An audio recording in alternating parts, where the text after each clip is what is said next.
Ya. Nah ini Gus, ini yang kedua. Bagaimana jenengan menyikapi ajaran-ajaran radikal yang mulai masuk ke dalam Indonesia ini? Ajaran-ajaran radikal sekarang banyak yang masuk ke Indonesia. Nah, bagaimana Gus ini menyikapi hal tersebut? Ya.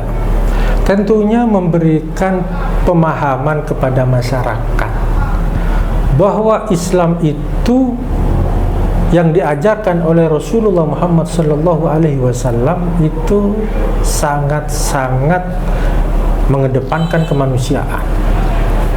Islam yang dibawa oleh Rasulullah itu rahmatan lil alamin. Tidak dikit-dikit dogar, bom, ya. Tidak.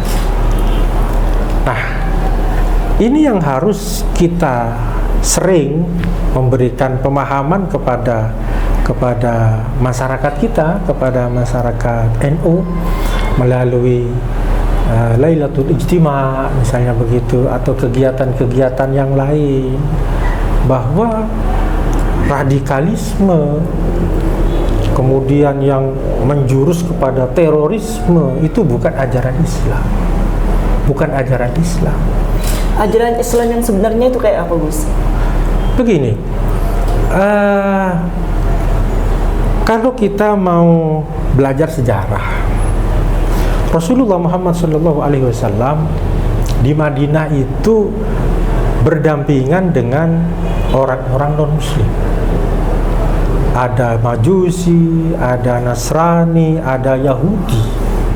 Di situ ada. Nah, antara Muslim dengan non-Muslim ini saling menghargai. Bahkan salah satu poin di dalam Piagam Madinah, di situ dikatakan inna Yahuda bani Aufin ummatun ma'al mu'minin lil Yahudi dinuhum walil muslimina dinuhum. Jadi Yahudi bani Auf dengan umat Islam ini adalah masyarakat. Jadi bagian dari masyarakat Madinah. Lil Yahudi dinu, orang Yahudi berhak menjalankan agamanya. Walil muslimin dinuhum, orang Muslim berhak menjalankan agama. Kebebasan beragama sudah ada di sana. Bukan kemudian orang yang non-Muslim beribadah di bom misalnya begitu. Jadi di Madinah itu seperti itu. Terbangun ukhuwah wataniyah, persaudaraan sebangsa dan setanah air. Kalau di Nahdlatul Ulama kan sudah dijelaskan itu. Jadi kita bukan hanya ukhuwah Islamiyah saja. Kalau ukhuwah Islamiyah jelas di Madinah, kaum Ansor, Muhajirin dia disatukan sebagai saudara dan begitu. Nah, sementara Muslim dan non-Muslim itu rukun. Tetapi kerukunan itu tentunya tidak kemudian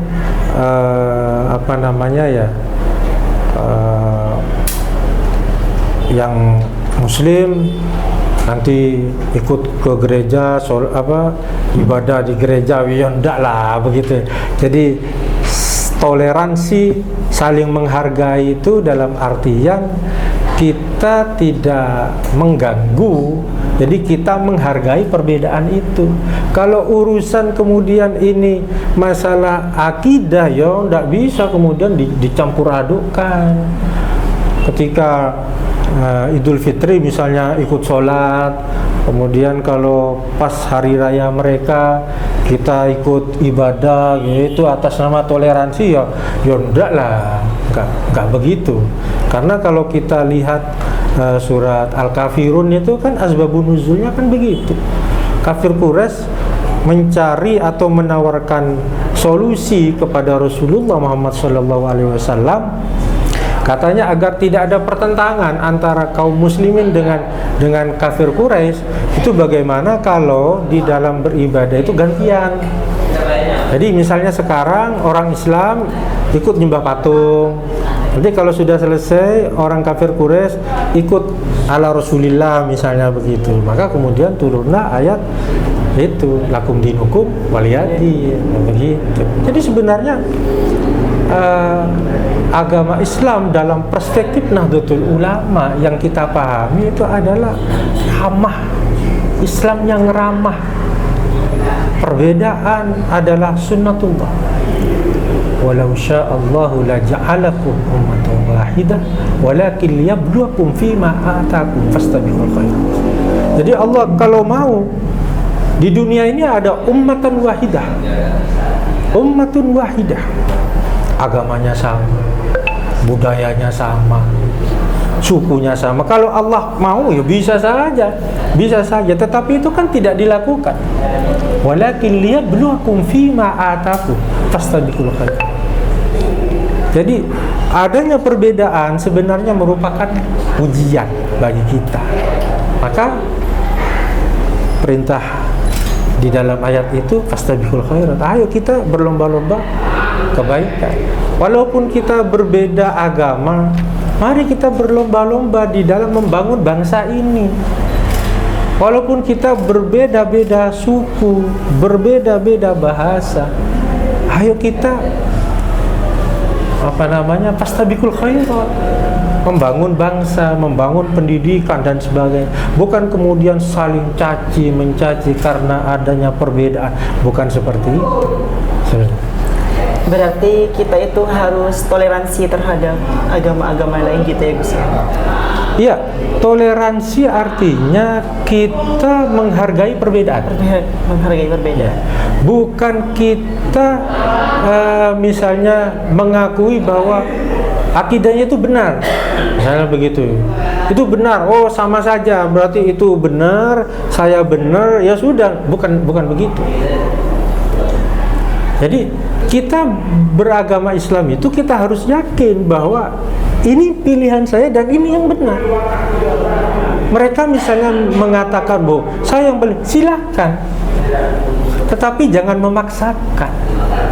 Jangan menghina. Kita saling menghargai. Karena kita berada di Indonesia, negara kesatuan Republik Indonesia, semuanya memiliki andil. Semuanya memiliki saham. Kalau dikatakan saham lah, semuanya saham. Baik mayoritas, minoritas, semuanya sama-sama apa? Sama-sama rakyat Indonesia.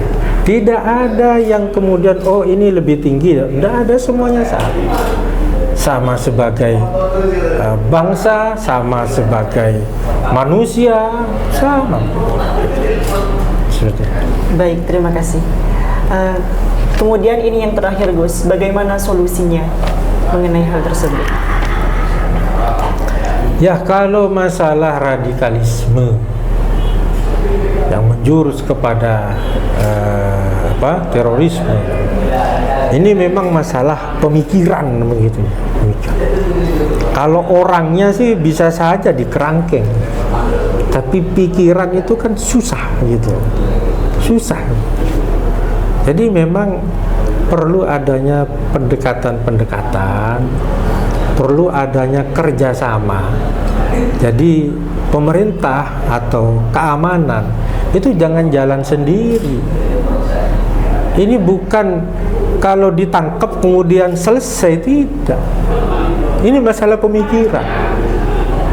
Pemikiran itu nggak bisa dikerangkeng, orang bisa dikerangkeng. Jadi perlu kerjasama yang intensif antara pemegang kebijakan, pemerintah, kemudian keamanan.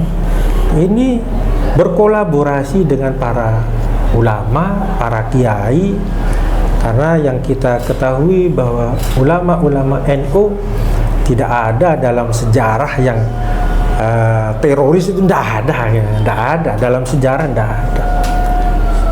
Ulama NU tidak ada dalam sejarah yang kemudian ngebom tempat ibadah lain, itu tidak ada.